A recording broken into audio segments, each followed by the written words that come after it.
sim, tem uma questão de cerco fechando contra ele, né? Agora, a ex-mulher, essa semana passada, muitas coisas ao mesmo tempo. Todos os filhos praticamente envolvidos, a ex-mulher, o escândalo de rachadinha cada vez mais avançando, né? Pessoas que, quando ele perde a popularidade, né, e também o poder, como aconteceu agora, numa situação clara, né, de humilhação, ao assinar essa carta à nação, alguma coisa assim, ele demonstra fragilidade, demonstra fraqueza. E é como uma vez eu escrevi um artigo sobre a omertá, a máfia, né? Quando o chefe da máfia vai perdendo o poder, algumas pessoas começam a delatar, começam a contar o que está acontecendo. Tem surgido mais gente com vontade de contar, porque é uma situação muito conectada, né? De rede de poderes, de rede de interesse. Pode ser que mais gente, a partir, né, do momento em que ele vai perdendo o poder, que resolvam contar tudo que ele já fez para se manter no poder. Então,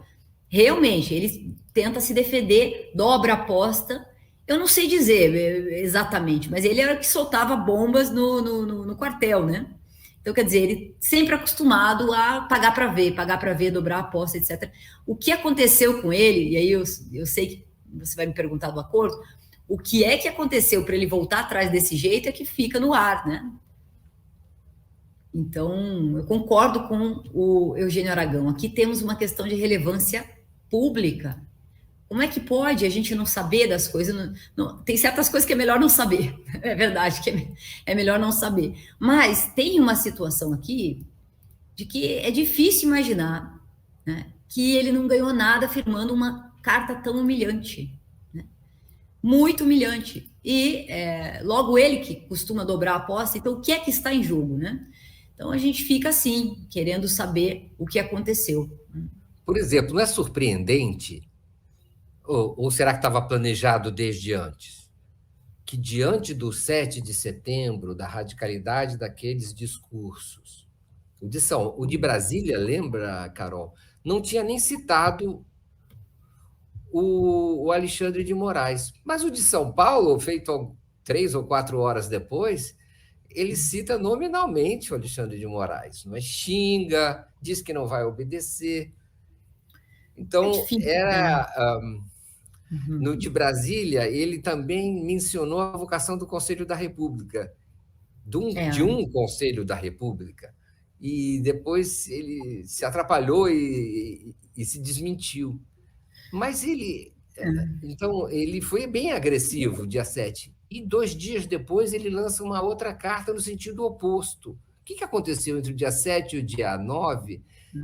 Se é que aconteceu alguma coisa, ou ele já tinha previsto antes? Provavelmente não, né? Provavelmente ele realmente foi até o limite e resolveu voltar atrás a partir de alguma injunção ou medo ou progresso de negociação, aproximação. Eu não sei como explicar e não sei se você sabe como explicar essa aproximação. Parece, não é? Eu não sei até que ponto você tem informação a esse respeito, de que havia contatos e há contatos entre a cúpula do Judiciário e o Palácio do Planalto, e que esses contatos podem ter evoluído no sentido de uma pacificação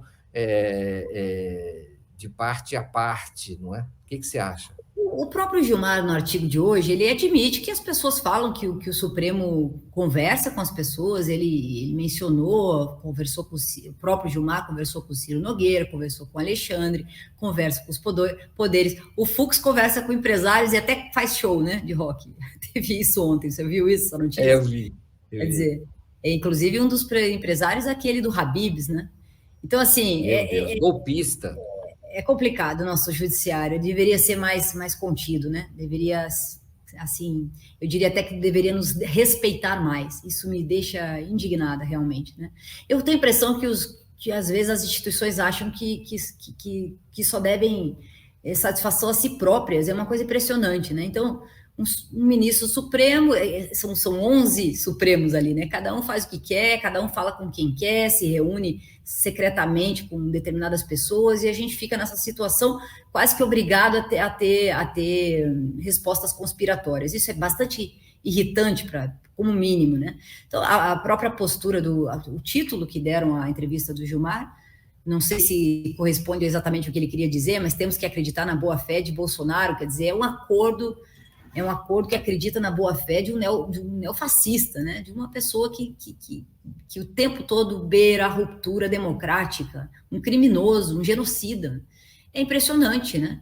Então, assim, os bastidores nada republicanos dão a entender que houve uma conversa entre Pacheco, entre Lira, entre Gilmar, também o mercado, né? Sobe o dólar, desce a bolsa, né? Isso deve ter tido muita pressão aí. A mídia também operando na opinião pública, negativa, inclusive, contra com as estradas, os bloqueios, vai afetar a alimentação, vai afetar o combustível.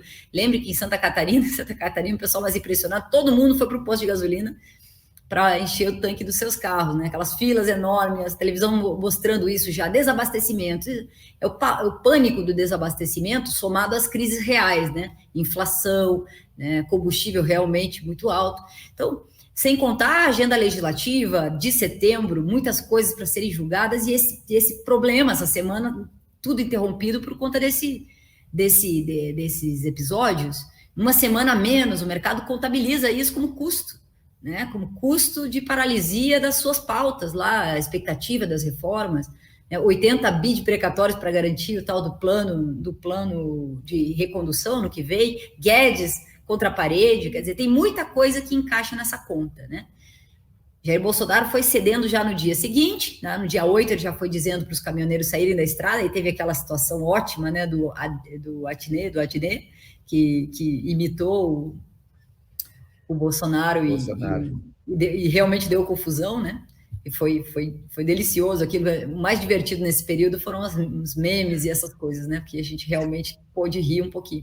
Mas, por outro lado, não se imaginava um recuo tão grande, né? Aqui tem a história de que General Ramos teria chamado Michel Temer, que é especialista em acordos, né, com o Supremo, com tudo, e que pôs em ordem as cartas do jogo, né?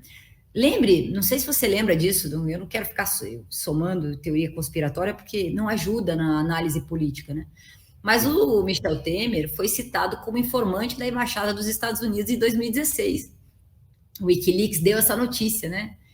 Ele trabalhou com documentos que mostram, os telegramas mostram a proximidade aquele Christophe Macmillan, era o cônsul-geral dos Estados Unidos aqui no Brasil em 2016, né? As informações não eram informações classificadas, mas havia uma relação muito próxima do Temer com o embaixador dos Estados Unidos, né? Informando sobre as políticas, principalmente do PT, dos adversários políticos, etc., né? Então, é difícil entender que Temer, a própria carta do Gilmar, nesse final, é de lamentar muito, né? Ele diz assim, o episódio, né, com Temer mostra o significado, né? A gente vai entendendo o significado dos políticos. Peraí, quem foi Michel Temer, né? No golpe de 2016, ele urdiu o golpe, e agora ele volta num acordo nada republicano, como disse o Eugênio Aragão, eu concordo totalmente com ele. Pouca gente está falando disso porque é desagradável, né? Mas efetivamente não está às claras, e a gente ainda não sabe o que vem. Veremos daqui a pouco, né?